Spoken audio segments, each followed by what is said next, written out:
So, hello guys, and welcome back to Ashley Main Makes.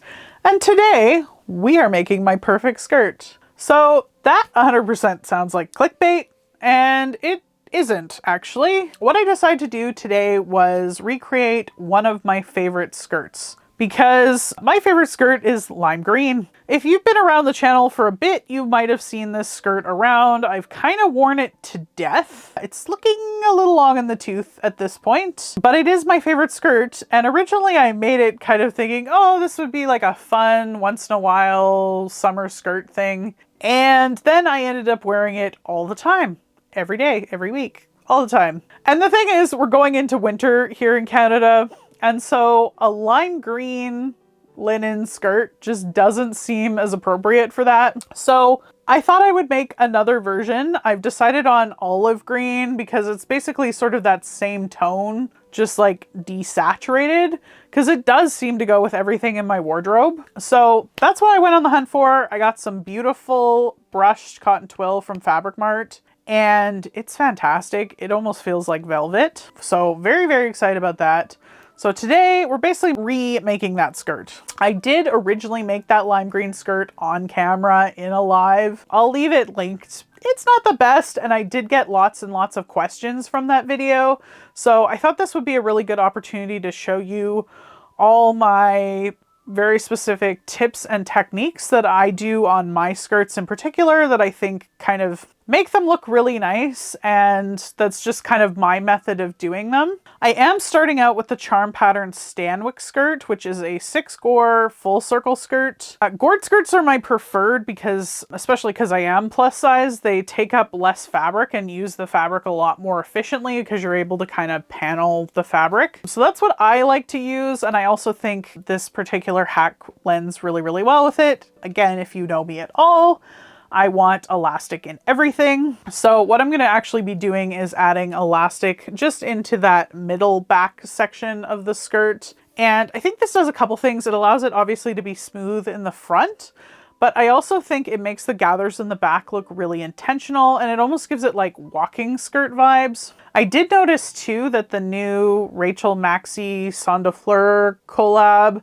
that skirt is almost identical to that. So it has that same technique utilized, except it has buttons down the front. So if you want to see me make that skirt exactly, I will, but you could use the same technique for that. It's basically the same. I'm going to be using some band roll as well in the waistband to keep it straight. And of course, we are going to be doing that beautiful faced white cottagecore hem, which is my preferred way of getting a nice, beautifully smooth circle skirt hem. So that's kind of what we're doing today. I am also including an Ashley Main Makes perfect pocket pattern in this skirt, of course, because it wouldn't be complete. So if you didn't know, I've released my own set of pocket patterns. I'm really quite excited about it. Thank you so much to everyone that's purchased it so far. It's been sort of overwhelming and sort of crazy. So I hope you guys are actually getting a lot of use out of it. I'd love to hear your feedback on it, like honestly and sincerely, because it's been kind of wild just like releasing something in the universe. So yeah, so I hope you guys are actually getting some use out of it and are excited about it as I am. But so that was kind of like the twofold. Like I thought, well, let's film the pockets then and maybe make a couple of little instructional videos for you guys on how to do the pockets, since obviously you're watching me now on video, so you guys like watching sewing videos, then you don't have to reference a big giant video just to find the portion where I'm putting in a pocket to see how to do it, or like follow my instructions. Because obviously you're visual people, right? You're here, you watch videos. So, all right, let's put in the slash pocket in the pattern. I'm going to show you how to do that. Very exciting. So we're going to be using my new pocket pattern on the skirt. So since I have the pattern out and I have my skirt pattern out, and you know, it's just very convenient. I have some cotton, some Robert Kaufman Essex, which is a cotton linen blend. It's just sitting there from Beehive Craft Studio in Austin. But it's Lurex, it's copper Lurex. So very fun. We are going into the holidays, right? I'm gonna justify it that way. But you know, I thought I have the pattern out and I showed off the slash pocket in one. I should really show the inseam pocket. And we'll make it out of this cotton lurex. So today I'm actually making 2 skirts in this video. And then, you know, I couldn't leave the cotton lurex alone. I was like, well, that kind of seems kind of plain to use this funky fabric on. And in my substantial research to release my pocket pattern, I actually ran across that Twig and Tail has a few decorative pocket patterns. And so I decided to use one of those to add some fabulous 50s style pockets to the front of the fun skirt. And I think it's super cool. It's like definitely giving like elven cottagecore vibes, and I'm really enjoying it. So we've got the dichotomy of 2 skirts today. We have Ashley's slash pocket olive twill skirt for work, and then we have a lurex sparkle cottagecore version. I think both are fantastic, so I'm going to be showing you on both skirts today, so I'm really excited to share them both with you. So this has been the most rambly intro ever, so let's get into some actual sewing. All right, so when I said sewing, I actually meant cutting, because we were starting out with creating the waistband here. So what I generally do is actually use the selvage side so I can leave that raw. That piece that I just ripped to there ends up being 4 1/4 inches because my waistband is going to end up being 1.5 inches wide. So 1.5 inches times 2 is 3, plus 2 5/8 seam allowances equals 4 1/4. So you kind of see how we get there. That's my preferred waistband size. I generally don't even use the pieces barely anymore. And I know I'm ripping technically a longer piece than what I'll actually need, so I will have a scrap from that. So if you're really tight on fabric, you don't necessarily have to do it, like rip it all the way. You can measure first, but you know, I'm lazy and I knew we'd have enough fabric. So hopefully you can kind of tell here what I'm doing and how the gourd skirts make you use less fabric. Generally, I start with 1 not cut on the fold, and then I'll cut 1 on the fold. And then we're jumping over to the pockets here. So I'm taking my perfect pocket pattern and I'm folding back that slash pocket area. I generally like to do it this way just because you know, to me, the less pattern pieces I have to keep track of, the better, but you can also just print yourself too and cut that slice off. So I'm actually going to be cutting that little triangle off my side front of my skirt to get that angle. That way I don't actually have to have a separate pattern piece. I don't have to remake the skirt pattern piece. Yes, it will create a scrap. But yeah, then I'm going to cut it out of my lining fabric. So the slash side you're not going to see. So you can really cut this out of any fabric. I do usually like to do this in a little bit of a lighter weight fabric. So I'm just using a scrap of some fancy Liberty fabric that I have kicking around to cut those inner lining slash pocket pieces from. So I'll cut 2. You want to cut them mirrored. So that's really important so that you actually have both your pockets inside.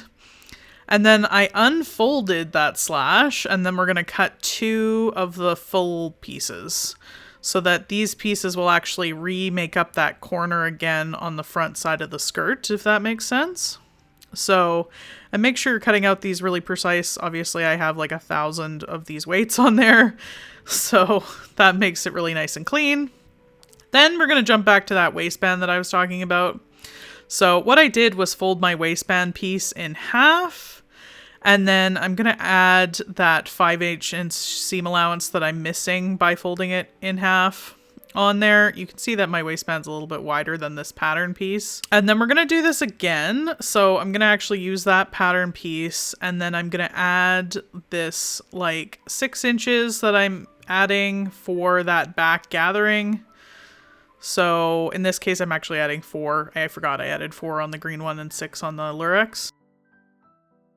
So I'm actually sharing another kind of special thing in this video today, in that I am going to be using my fully restored Webster sewing machine. Now, this is a Japanese clone of a Singer 15, so it uses a lot of the same parts and components that you would see in something like that. It runs the same, it's threaded the same, but it's beautiful. It's in this lovely turquoise color.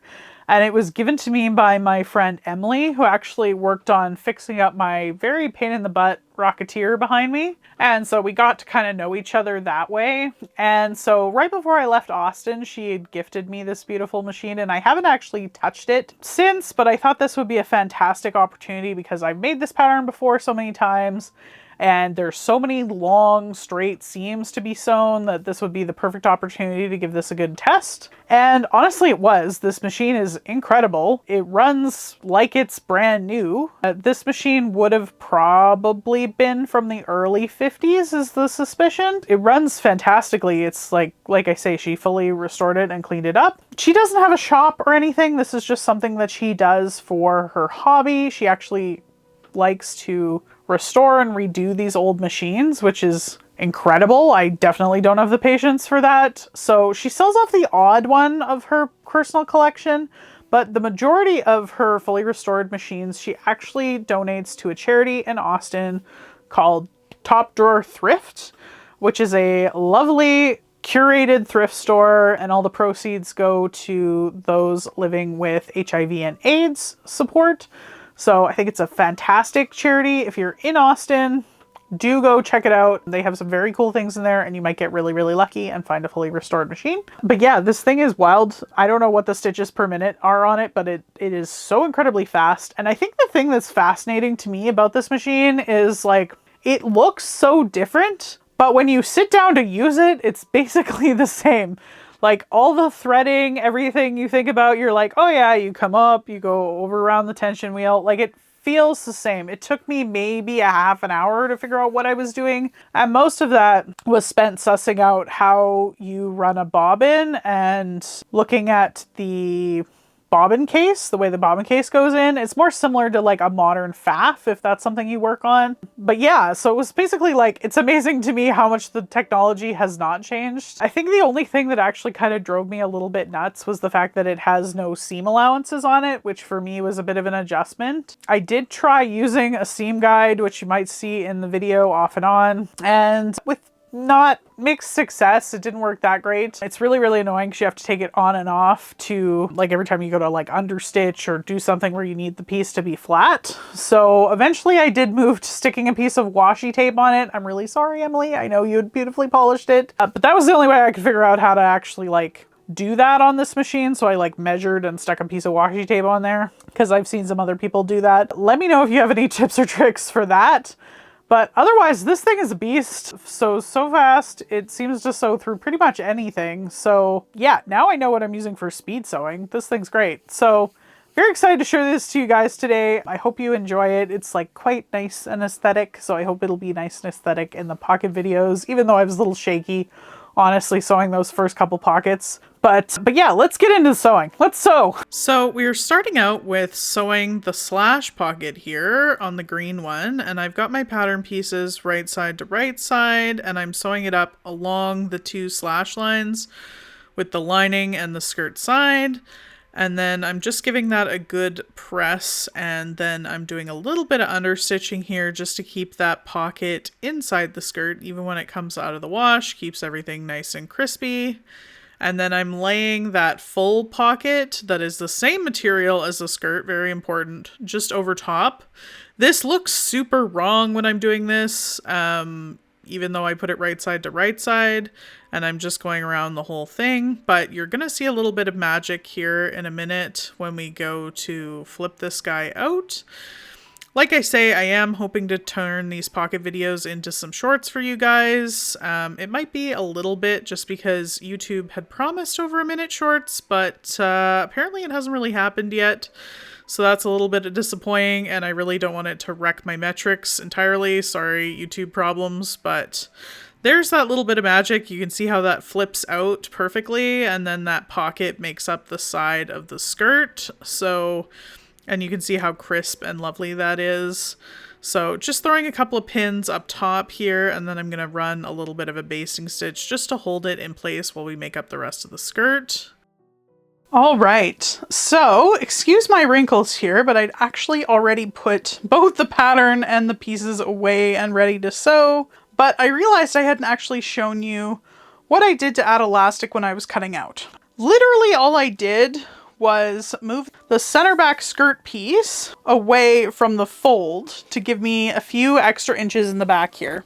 So in this case, I added 3 inches, which, because this is on the fold, that will give me an additional 6 inches in my skirt. Plus the 1 inch that already exists as ease in the waistband. So that gives me a grand total of 7 inches to get this thing up and over my hips, which for me, with my small waist to hip ratio, that's going to be way more than enough. I'll be able to get this on and off, no problem. For the other heavier cotton green one, I did 2 inches for a grand total of 4 inches, which is kind of the minimum that I personally need, just because that fabric is so much heavier and so much denser. If you have a giant waist to hip ratio, you might want to just kind of do somewhere in that range, that 4 to 6 inch range, and then add an additional side zipper. This will give you all the comfort of having the elastic in the back while actually being able to get it on and off. The easiest pockets to do that with while adding a side zipper would actually be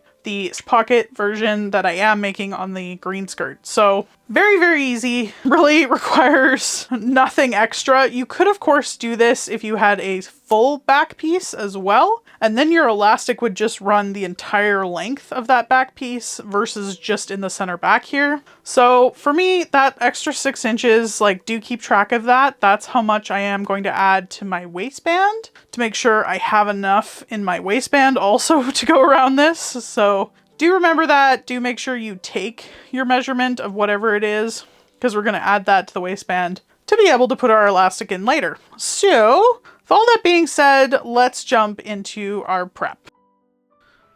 So I'm just starting off with serging all my pieces yet again. The thing about the Lurex is it's basically like tinsel in there, so it really needs to be sealed off so you don't have anything itchy, scratchy, or very breakable along the edges. And then we're just jumping into doing the inseam pockets. So the inseam pockets are all done the same way. You're going to do all 4 the same way. So I'm just sewing each of the pockets directly to the side, what will be the side seam, so side front and side back. And then we're going to do a little bit of pressing. I'm going to be pressing my seam allowance towards the front of the skirt, and that'll keep things nice and crisp, along with my other skirt seams just right open. Again, the fabric remembers this. And then we're going to do a little bit of understitching, 1/8 of an inch away from the pocket.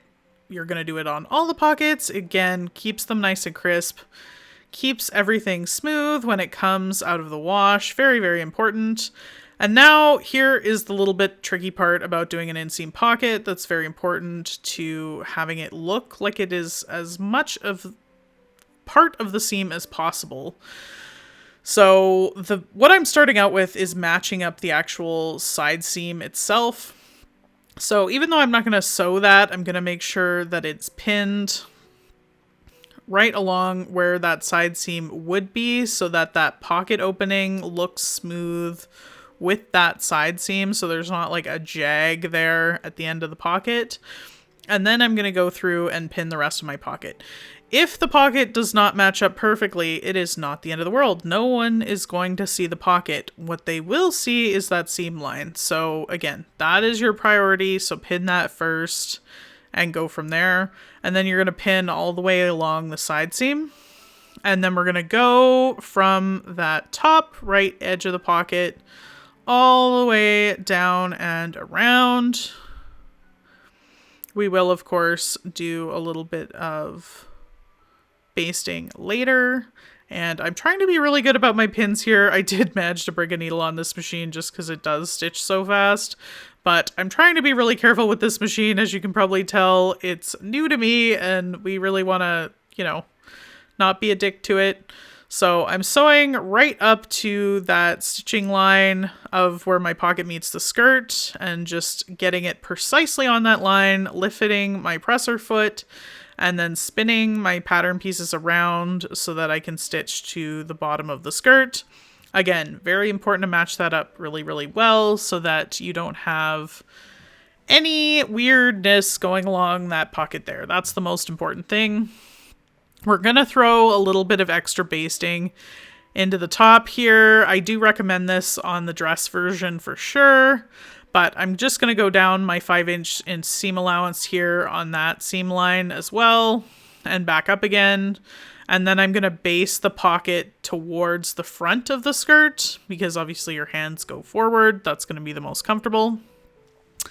So now I'm just having a look at that diamond pattern piece from Twig and Tail, and I was just trying to decide how big I wanted it. I ended up making a couple sizes smaller than what my technical size is in Twig and Tail, just because the pocket seemed so big. And it just, I don't know, the ratio on the skirt looked weird to me. I really didn't want it taking up more than like half the skirt length. Probably would have been, the hand opening probably would have been a better size, but you know, these are mostly decorative, so I'm fine with it. I am just cutting out the lining out of some cream cotton linen that I had around. Just because I didn't have quite enough fabric of the cotton lurex for everything. You'll see here in a minute that I was very, very tight on things. So, and this made up a perfect lining. I didn't cut out the backing piece, however, because my backing is my skirt. I didn't feel like I needed another additional layer of backing. That just seemed like too much bulk to me. So because I didn't have quite enough fabric, I did just cut that pattern piece in half.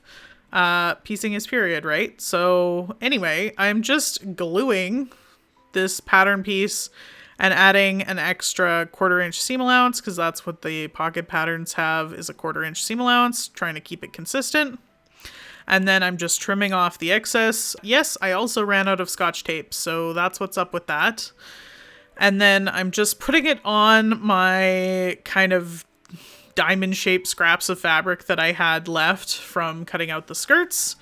So that worked out well. I actually think this kind of was good because it gave me something to line up on the seam of the skirt in the end. So I don't know. I don't mind it, and you can't really see the seam too much, so this was fine for me. You know, you can do this to any pattern piece if you are out of fabric. I often do this with like backs of blouses and things to try and squeeze it out of some extra fabric.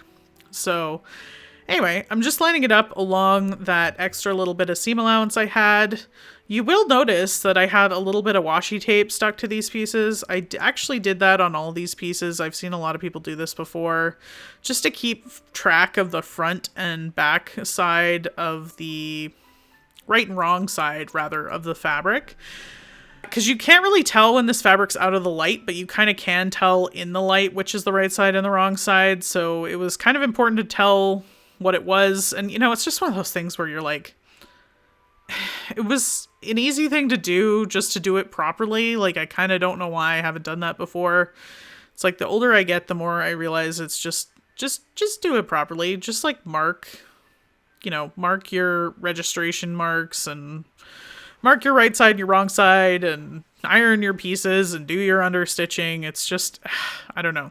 I'm just a stick in the mud, apparently. But anyway, I'm sewing up from the bottom of the point up on both sides. I'm doing it in 2 sweeps just so I don't stretch the diamond out of shape because everything's on the bias. And then I'm just trimming down those corners before I flip them.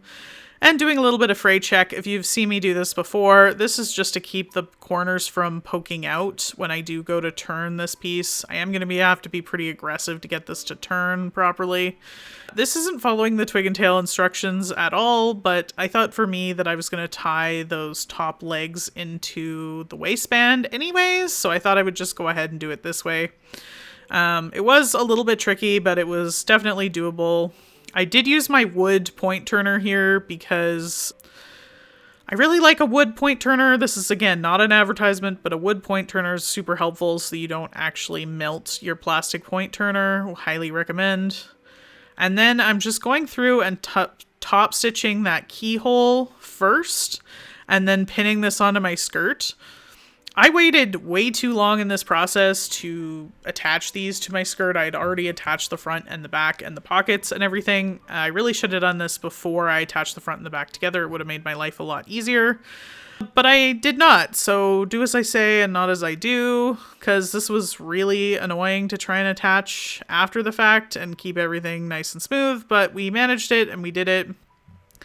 And we did some top stitching with this machine with no seam allowances, which was also kind of challenging. So, you know, I just used the side of the foot. It didn't really matter because it's not like I was sewing 2 pieces together like I am these side seams. here I am just pinking that green skirt. And honestly, I had no issues with that. I'd say if you have any cotton, it's totally fine to pink. But if you have anything with like linen or rayon or lurex, like this fabric, I would not recommend just leaving that raw and pinked. It just doesn't go well going through a modern washing machine.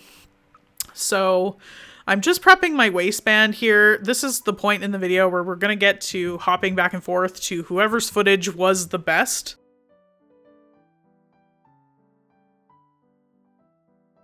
And here we have some fun split screen action happening. So you can see I'm actually using the non-salvage side to be the part where I'm sewing it to the skirt. This will mean that salvage side is the side that's going to be raw on the inside. And then I'm just attaching that band roll.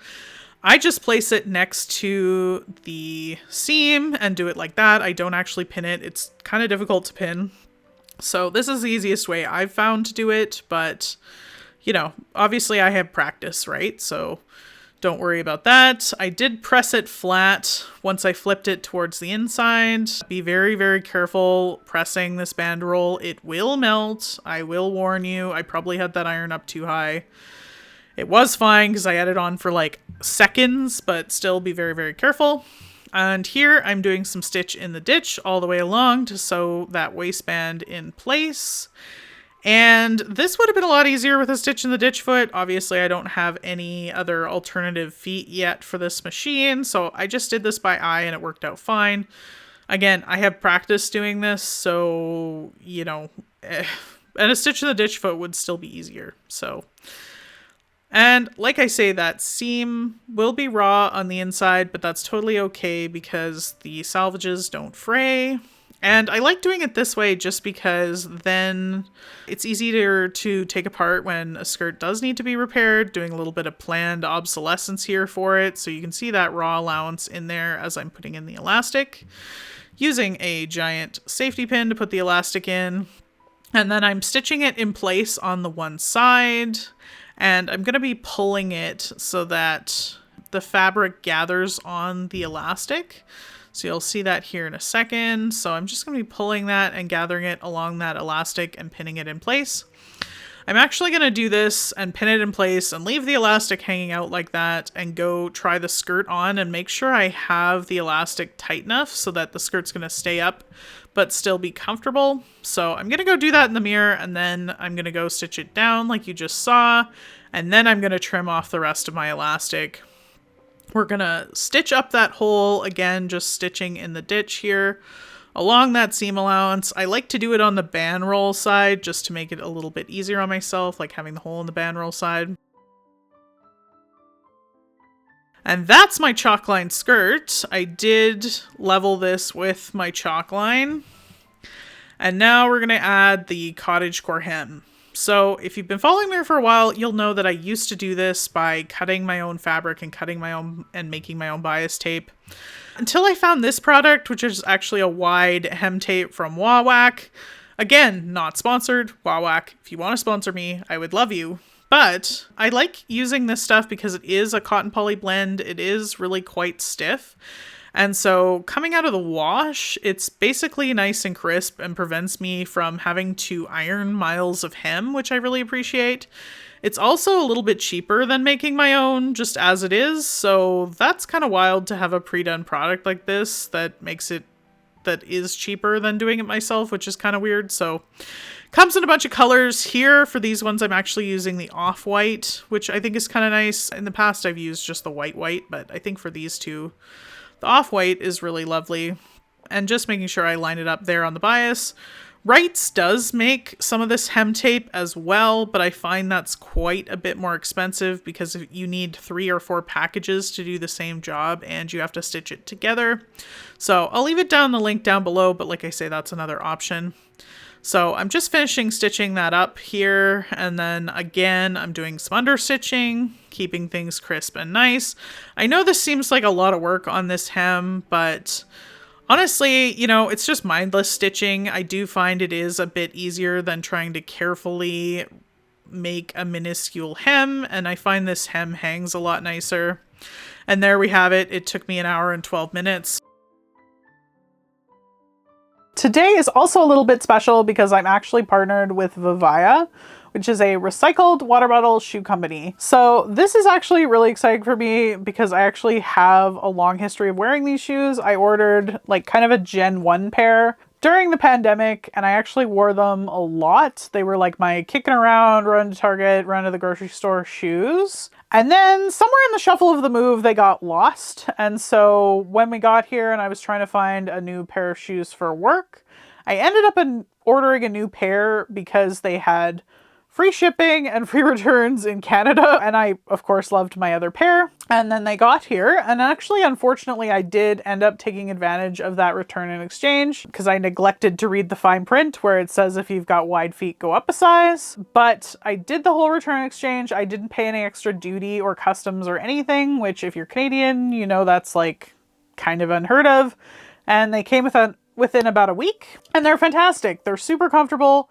They're way more comfortable than my Gen 1 pair, and I've basically been wearing them every day to work. I work in a very like walkable neighborhood, so it's nice to be able to have them. And I even wore them in my last video because we had to like walk to where we were shooting photos, so they turned out really great for that.